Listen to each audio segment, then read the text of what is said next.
Good morning, ladies and gentlemen.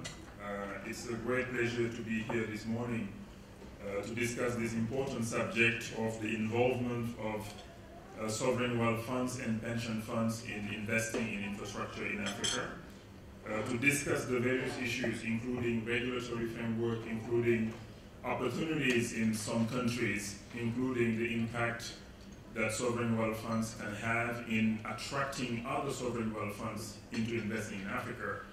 I have the pleasure to introduce my panel, Honorable Minister of Namibia, Minister of Finance, Honorable Kale Sletwine.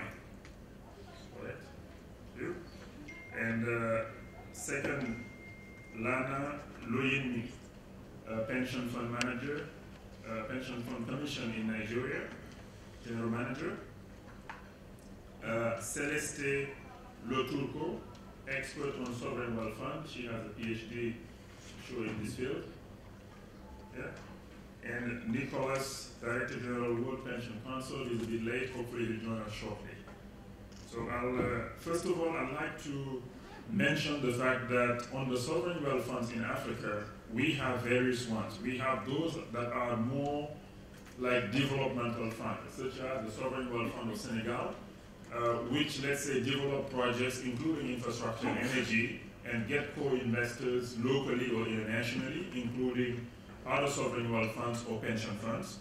You have some sovereign wealth fund that manages excess reserves, like in Abu Dhabi or in Qatar or maybe in Norway, that have some asset allocations that includes investing in infrastructure in emerging markets, including Africa. But one of the big issues we see actually is the sizable bankable projects. Many of these sovereign wealth funds from overseas or pension funds would like to put in big money, minimum $50 million typically, and they do not want to get majority.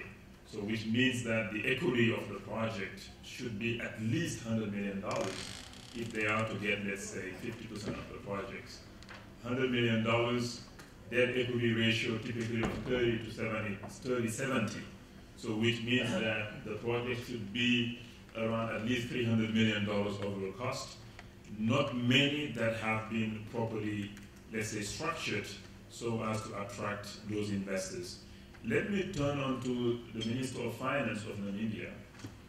Maybe he can share with us some potential bankable, sizable projects in Namibia that the international sovereign wealth fund and pension funds community could be interested in.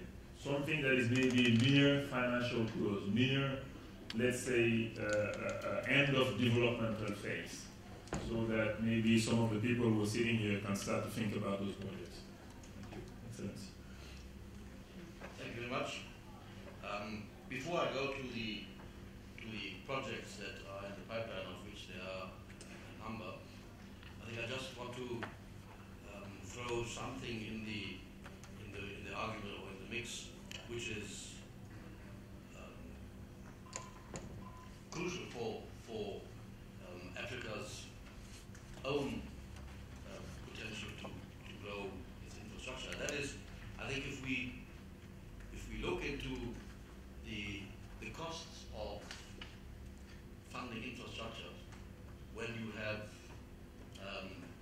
either sovereign wealth funds or pension funds, most of the risk is rolled to the governments where those infrastructure development is going to happen. So the bang for the buck is reduced because of the risks that are rolled away from the investor itself.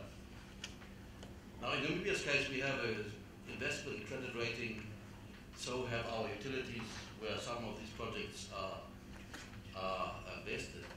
But in spite of that, the government is obliged to completely cover the risk of the investor by sovereign guarantees. And what it does, it takes away fiscal space of the government to invest in other development programs. So the economic gain and the I said, the bang for the buck is reduced.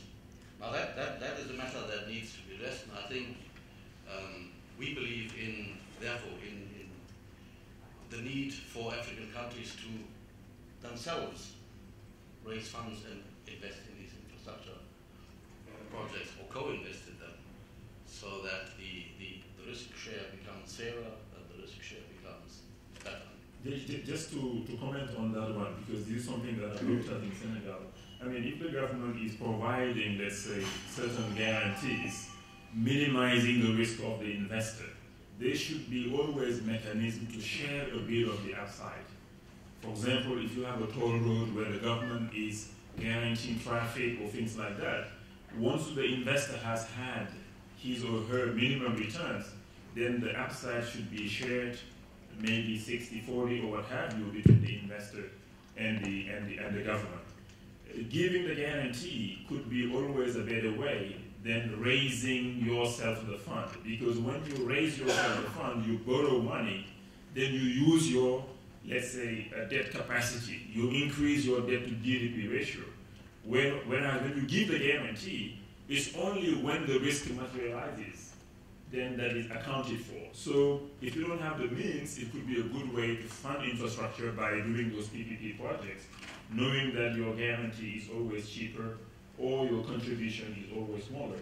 But your last point, to have the government co-invest, is very important. And the best way to do it is through the sovereign fund. Because if government is there directly, the private sector will be worried. Because many governments are maybe hindering sometimes because they don't have the experience to run businesses or to be a proper co-investor. But the sovereign fund is typically well staffed to be a good co-investor. Well, that last point is debatable. I think the fact that you say that governments are unreliable or a shaky partner, I do not take. And in Namibia's case, we give that security by maintaining a sovereign credit rating. Now, but be that as it may, I think I don't want to enter into this debate whether whether governments are necessarily more risky than government-controlled sovereign funds. I'm not so sure. Now to the projects, we have a number of projects. The first category of projects, there are also a number of ones are in the power generation sector. SADC and SADC's power pool is under pressure. The demand is much higher than the ability to provide and generate power. So Namibia has a policy to become self-sufficient as quickly as possible, move away from power purchase agreements and replace that by our own ability to generate. We have got a strategy where we want to create a mix of sources from which we can generate power, so they would include conventional generation, but also alternatives, the green power generation. But the first project that we have, and that's in the pipeline for some time now, is a gas to power project. We call it the Kudu gas project, and it's an interesting example. The project is, for Namibia's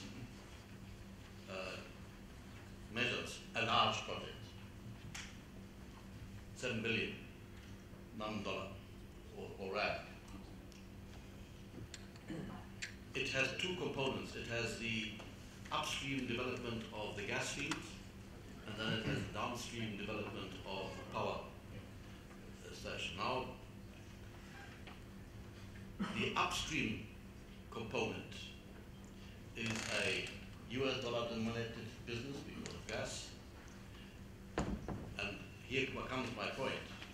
Government is expected to not only guarantee project implementation, but also gas price over the life of the project and the foreign exchange risk that is related to it. So, heavy burden on the guarantee side. On the downstream side, similar. government is expected to guarantee takeoff, project costs, and the foreign exchange risk, because the power of business in Southern Africa is a rand-dominated business. Now that makes the project, as much as it is needed, a marginal project. For the investor, it is only profitable and it will guarantee the returns if these back-to-back guarantees are in place. But we have committed to it because it is a important basic commodity without which you cannot industrialize or lift living standards.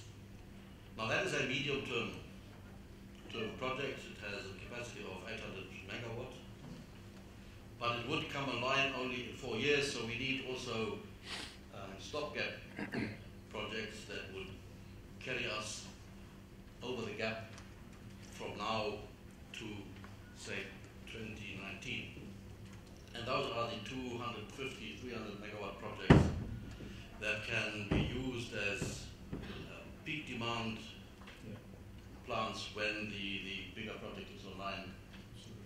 And secondly, or thirdly, it is solar and wind, the green part, which of course also needs stable base load, but also peak demand or compensation. The other group of projects are in the transport sector. One is road infrastructure, the other one is rail. Basically what we are trying to achieve is to position Namibia and the port of Walvisbay as a logistical hub for Southern Africa, for SADC. We are already well linked through roads. The rail infrastructure needs to be upgraded, both on the hard side, that is the rail itself, but also rolling stock, so that we can, in a cost-effective way, become the logistic hub for landlocked countries in Southern Africa. Thank you, Excellency, and I hope you have a lot of business cards, because many of the business people here may want to get in touch with you to follow up on at least the Kunu project. Thank you very much. Actually, let's turn to Nigeria with Lana. Any concrete examples of projects where the Nigerian Sovereign Investment Authority is maybe partnering the pension funds to maybe, invest in some of those projects? Yeah, thank you. Just like I said earlier, pension funds do not invest directly, but we're looking at structured instruments. But even with this, pension funds do not invest directly into this project. We are looking at structured instruments in form of bonds, in form of infrastructure funds. But we are looking at specific areas in terms of sectors. One, energy and power is very critical. And also road, rails, aviation, core infrastructures, and also the issue of housing, such that we can even place like an inscription there and say this asset is partly financed with pension funds, so as to give more and more confidence to the populace and to the contributors. So in terms of partnership in these areas, we welcome partnership from any institution, including the Sovereign Wealth Fund, because we believe that pension funds do not have the expertise to actually analyze some of these projects, even when you are investing through structured instruments. And since the expertise is not there, issues of governance, issues of due diligence, and others that we expect them to do before investing, even when you issue the regulation, they may not have the complete expertise to achieve that. So we believe that the likes of Sovereign Wealth Fund, multilateral development financial institutions, when they come in, is going to be a good platform that will give comfort to pension fund, and we can rely on it. When we have that comfort, there is more confidence So those are the kind of things. Sovereign wealth fund, other institutions will quite welcome that. In fact, part of the provisions of the regulation is that any infrastructure fund, for instance, that have this kind of partnership, the pension funds are allowed to be exposed even to a greater percentage into some of these funds because of the level of confidence, the level of comfort, the level of due diligence that they will have done, thereby mitigating the various risks associated with the infrastructure project. What is currently the percentage of your assets under management that you can put into private equity funds focused on infrastructure? For now, the regulation allows 30% of assets under management to be devoted and invested into corporate debts.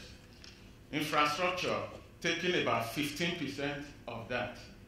But you discover that because we do not have the right products and the right outlets, we don't have up to 5% of the funds under management in this sector.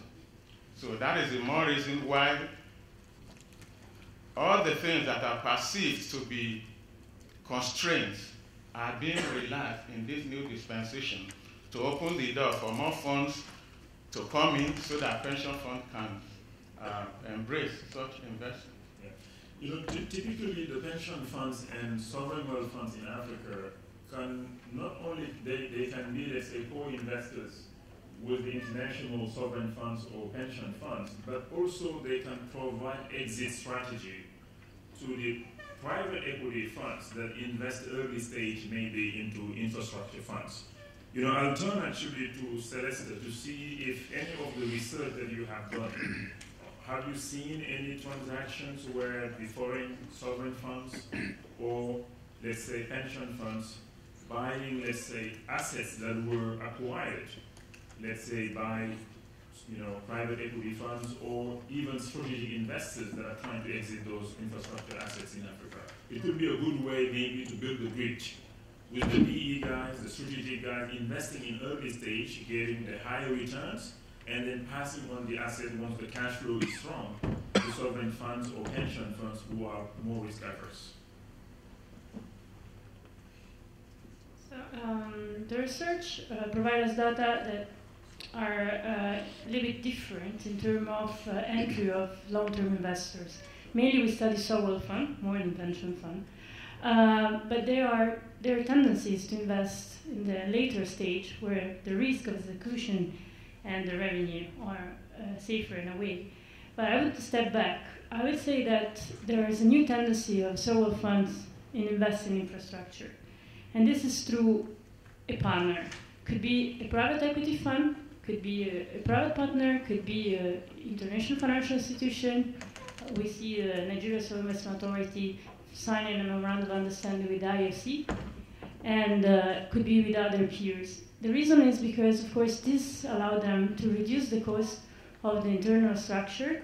Of course, there are many of them that are internally structured to understand the infrastructure sectors, but they will never achieve such a fine and sophisticated level of understanding of specific sectors and geographies, like the investment in infrastructure in Africa. So what we've seen is that there's a tendency to have partners. And even more than that, it's not just to rely on private investment fund targeting infrastructure, but to change the kind of relationship. It's just not having an asset allocation manager who's going to deploy part of your portfolio that's been already predetermined in infrastructure, because this can go against your long-term vision. You are, let's say, able to invest or divest according to the good moment of the project. You don't need to go for a predetermined exit strategy. So you can leverage on this. That didn't happen. That hasn't happened in the past. So there was a misalignment between the interests of the long-term investors and the interests of the manager, with respect to the manager of the private fund here. I think that this gap is going to be limited through this new kind of awareness and also, let's say, sophistication of the structure, especially with the big sovereign funds. That is one of the examples. So that was one of the main issues that was even preventing sovereign funds in being able to achieve. Going in an early stage, that of course could solve many of the limits of the investment infrastructure, but at the moment this is something we don't see at all, especially in Africa. Thank you. Just quickly, before I turn to the floor for questions, I'll ask Nicholas, what can we do as sovereign wealth funds in Africa, let's say, to attract more international pension funds for co-investments? Can it be, let's say, a platform where everybody gets together, let's say annually, or some kind of online portal where we can exchange ideas and projects?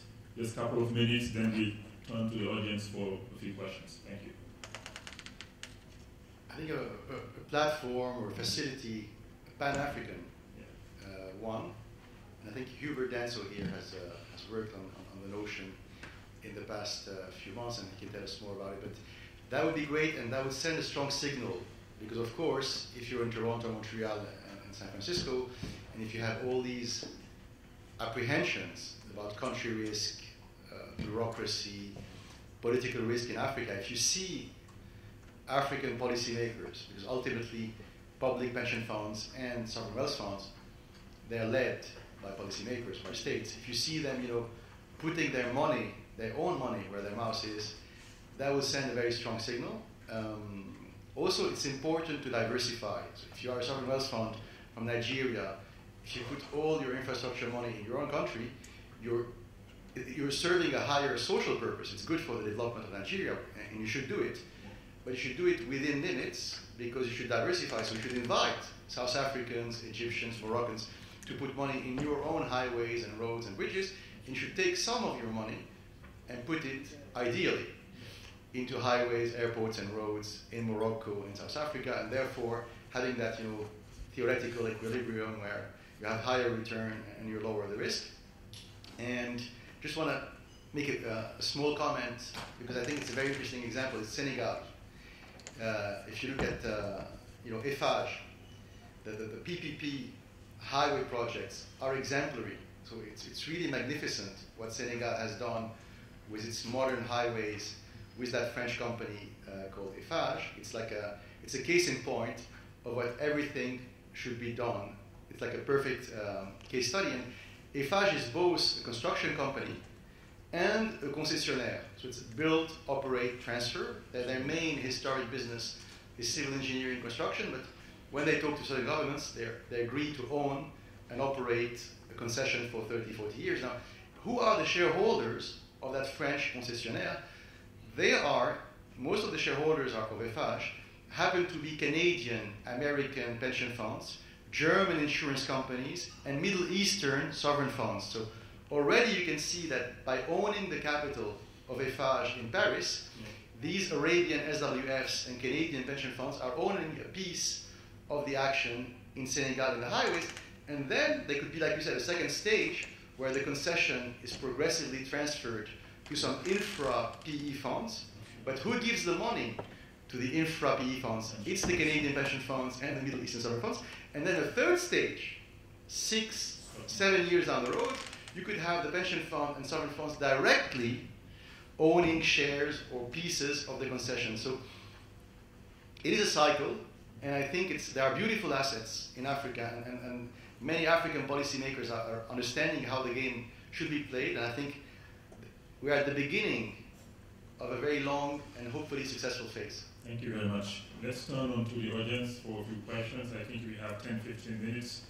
Just please make it short, and we'll have someone, the panel, to answer the question. Thank you very much. Carmelo Say from European Investment Bank. My question is to Nicholas, in fact. How do you mitigate the fact that these pension funds tend to have a very short-term perspective, investment perspective, whereas these infrastructure projects require very long-term funding requirements? How do you mitigate those two terms? Thanks. Okay, another question?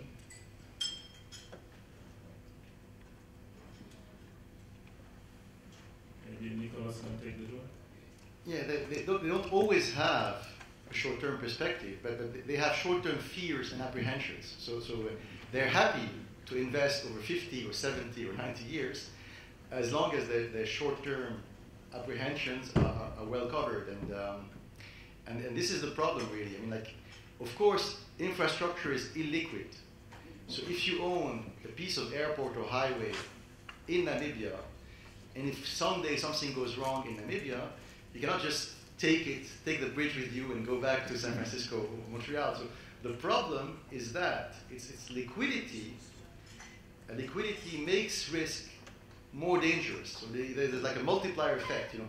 But by the fact that things are highly illiquid, you cannot sell them and buy them on the market, the psychological stress on the pension fund managers multiplied 10, 20, 30 times. So I think the mitigation, the only proper mitigation, is really regulation and laws that can bite.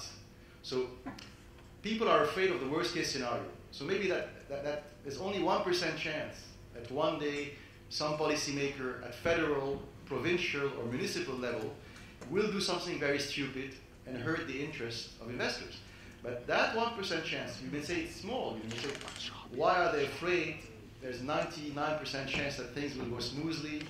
And why the big deal? Because that 1% likelihood is really what keeps them awake at night. Because it happened in Norway. If you look at Moody's and S&P, Norway is like AAA+. It's like a Scandinavian, blonde, blue-eyed, Lutheran, Protestant country, right? And Norway, what they did something very stupid.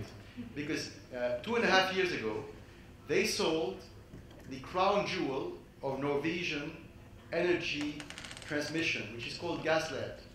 And they sold it for like $7 billion. They sold like a quarter of Gaslet for like $7 billion to a consortium of 2 public Canadian pension funds and Abu Dhabi sovereign fund and Allianz. So it's the cream de la cream of the world global elite. Like you have the biggest German or world insurance company, the 2 biggest Canadian pension funds, and the richest Middle Eastern sovereign fund. And they sold like 27% of Gaslet. And these people were convinced that there was no safer, more honest, transparent government than Norway, and that Norwegian policymaker would never feel the urge to cheat or lie because the country is so rich. It's underpopulated. They have huge and they have the richest sovereign fund in the Western Hemisphere, right? Norges Bank.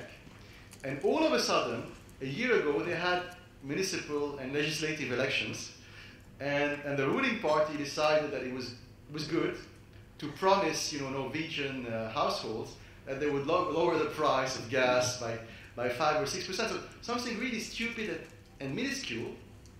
And overnight, they reneged on the main clauses of that amazing infrastructure deal they had negotiated with the world's best and biggest investors. And that sent a horrible, horrible signal. Because if it happened in Oslo, of course it can happen in Johannesburg or Paris or Madrid or Cairo. Actually, it happens in Oslo, but it would never happen in Africa. It's very weird, actually, in Africa, where people... seriously, we have seen that in Spain also, in the solar industry in Spain.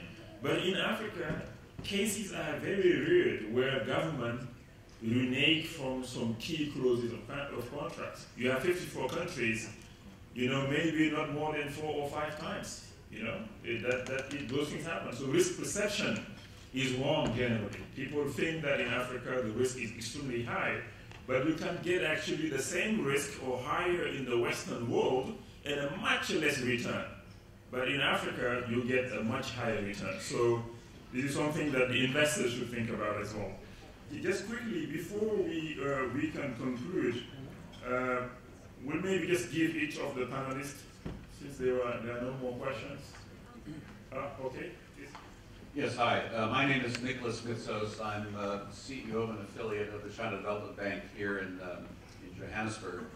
And I'm also an American, but I want to tell a little story about how American infrastructure was financed in the second half of the 20th century. About half of the infrastructure built in the United States, the public infrastructure that was not done by the federal government, was done by states and cities. Of that, most of the funding came from the bond markets. It was not government money, it was investments from pension funds and other investors in the market. And the key player in this market were these, they were called monoline insurance companies. They're MBIA, AMBAC, FIGIC, and some others.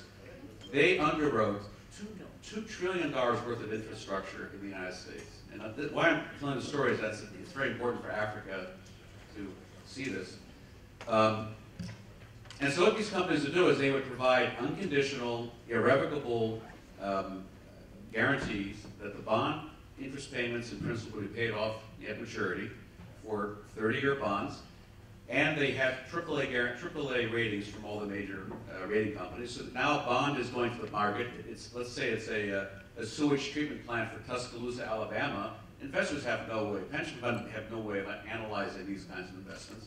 But here's a AAA guarantee on top of it. It would trade in the market as a AAA. And there was an incredible amount of liquidity. There's $2 trillion. Think about it. This is from 1975 until 2007. In 2007, what happened was these insurance companies were basically pressured or whatever. They went into derivatives markets as well. They had to guarantee mortgage-backed securities and CDOs and credit default swaps, and the whole thing blew up. But the book of infrastructure assets was impeccable with almost no losses. Now, what is this? These companies now have been neutered by the financial crisis. What I see as, not just I do, but many people have the same view, is that in Africa and in developing countries, there needs to be a new guarantor that steps up, that has AAA guarantee, that can de-risk projects and can have bond issues that are issued with AAA ratings on them, that at least for a portion of the debt for massive infrastructure projects. One candidate, obviously, is the World Bank. In fact, there's been, the CEO has mentioned a few times that there may be a possibility of shifting more towards that. If you look at the capital you need to be a guarantor, it's much less than when you make a loan as a bank. So the only way, in my view, to open up the OECD capital markets, and when we say OECD capital markets, we're talking about private investment. It'll be $100 trillion in OECD private investments in a few years. That's pension funds, insurance companies, asset managers, even sovereign wealth funds as well. 100 trillion.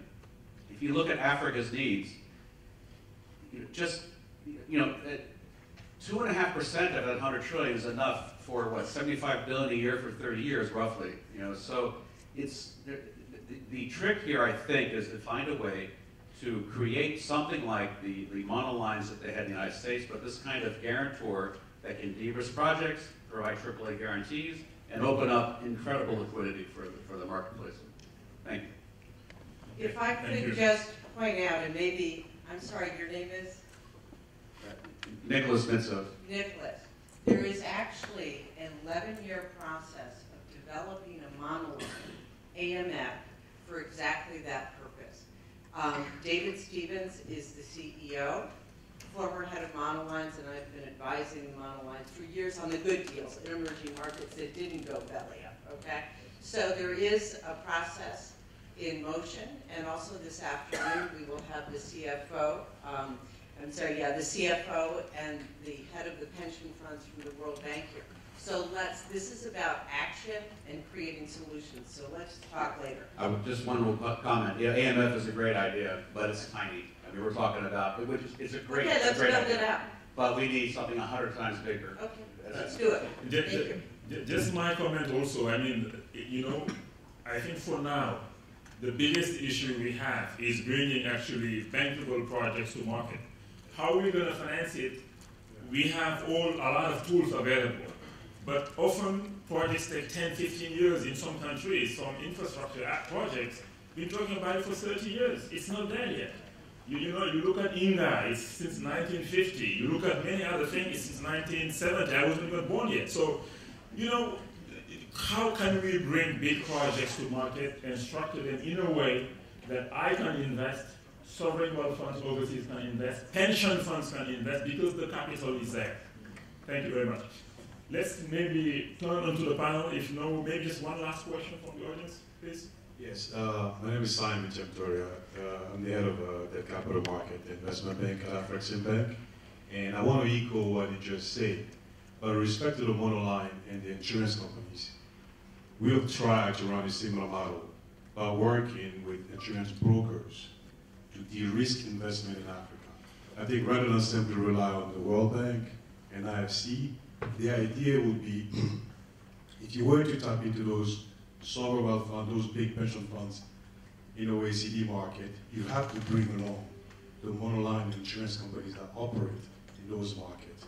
So we have to diversify the solution rather than simply rely on the World Bank or some insurance company that's projects being started for 11 years. So in a dialogue, you got to bring along all the players. Those OECD investors know those monoline, understand the business, how they're running. If they believe in the project, for instance, the project in Namibia, you bring those insurance companies, at least, I mean, you can tap into the market directly that way. I think we need to simplify the solution rather than recreating the wheel. Bring the players together to make it happen. Thank you. Maybe let's turn to the panel. Honorable Minister, any word of conclusion? Thank you very much. I do not know whether it's a word of conclusion, but let me first of all agree with the approach where we have to join hands to de-risk projects in Africa, because I do not think that INGA, for instance, is a project that is not bankable. Everyone knows that it's a good project. It is the structure of financing that is too complicated to make it flow. The perception of risk is too high, and people are not putting the money into a factual bankable project. Thank you. And I think, therefore, the suggestion to involve the World Bank, but of course also the African Development Bank, which is a triple-rated institution, our own, is important. And thirdly, what I said initially, we must ourselves come to the table and invest in these projects. Last point, and I've heard it today again, we talk about African investment and Pan-Africanism, but when it comes to the facts, we invest in South Africa and in Egypt. And I think we must start to appreciate the risk of focused investments in specific countries in Africa only, because it widens the gap and it increases polarity. And I think we need to spread really in a Pan-African way instead of just talking about it and remain investing in a very focused way. Thank you, Honorable Minister. Lana, please. Yeah. Thank you very much. Just to add that in Nigeria, the pension funds are available for investment. In fact, eager to invest in infrastructure. The challenge is that the right product, the right outlets are not there. That accounts for why even the amount that have been allocated to this asset class has not been fully utilized. Every form of constraint hitherto are being removed. In fact, we are creating multiple funds now rather than the single fund that is being operated before. And first in history, we are allowing or making it mandatory for those funds to have minimum investment in infrastructure once we have the right structure. So this is very, very key. And also, part of the challenge we've been having is that stakeholders, financial advisors, project developers will structure their product before approaching pension for investment.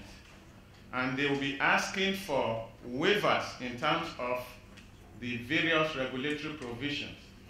The Commission is, as part of the strategic initiative to move forward in this area, we're creating an industry desk or committee that will be available to interface with the marketplace so that at the stage when infrastructure projects are being conceived, being developed, you can begin to discuss with pensions so that there could be creative and innovative ways of coming with products.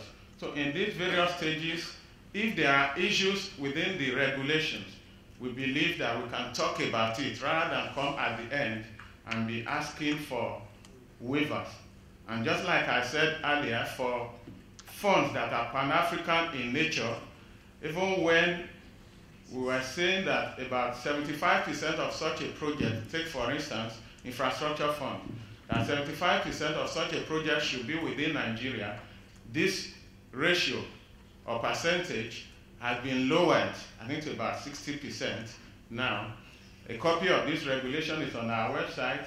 We invite you in. Please go through. The doors are open. Thank you. Thank you very much. Celeste, please.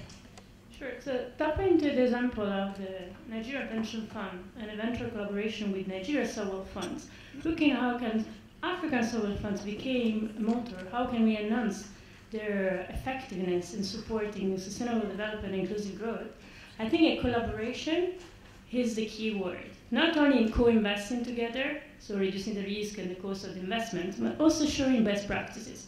Governance, experience, expertise could be the key word. And in this, sharing best practice, the best example of sovereign funds in the world could support not only the sovereign funds themselves, but the overall environment.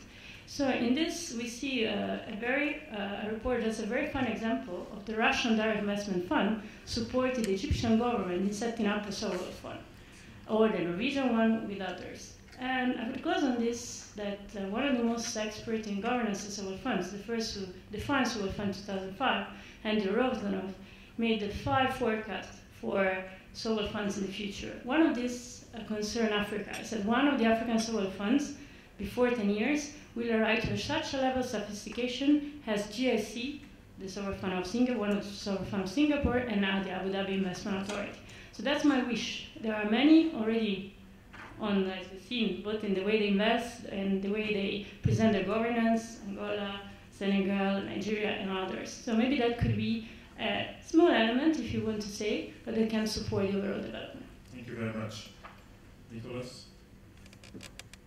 I would agree with Lana on the point that many pension funds and sovereign funds have already increased their theoretical allocation to the asset class, and they have stashed up hundreds of billions to be invested into the asset class. So there is dry powder, and many of these private equity infrastructure funds are overfunded, so they receive more money than they really need from the part of CalPERS, OMERS, ADIA.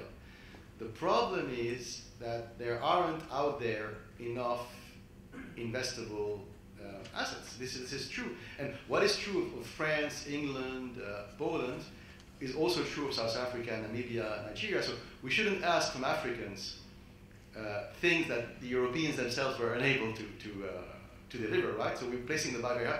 It will take time. So I think from the macroeconomic perspective, from the financial economics perspective, everything is positive for infrastructure as a new asset class. There is money. A big chunk of that money, maybe 20, 25, 30%, will come to emerging markets in Africa. It will just take time because it's a very long investment cycle. And the only way to accelerate things, apart from what you mentioned earlier, which is like technical structuring, etc., is lowering country risk at the national level. The only way it can be done is through strengthening the judiciary branch and making courts more independent from governments. Thank you very much. Just my own conclusion. First of all, infrastructure is the responsibility of the government. If government has the borrowing capacity and the human capital, first it should always borrow and build the infrastructure itself because it is faster and it is its own responsibility.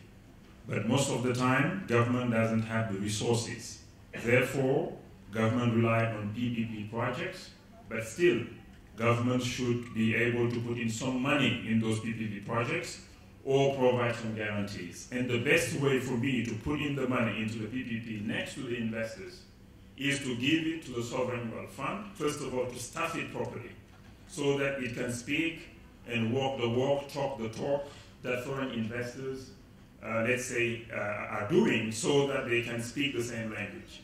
Number two, the sovereign wealth fund will always negotiate better than the central government itself when it comes to extracting value out of the money that the government is putting into the project, or the guarantee that the government is putting into the project.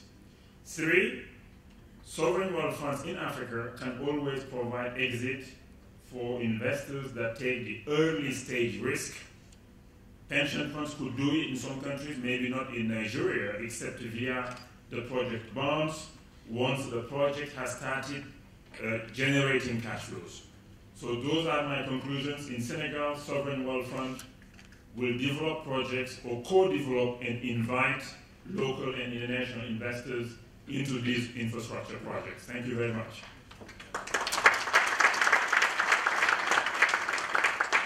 Doing business in Africa, you can't afford to be without Africa Investor.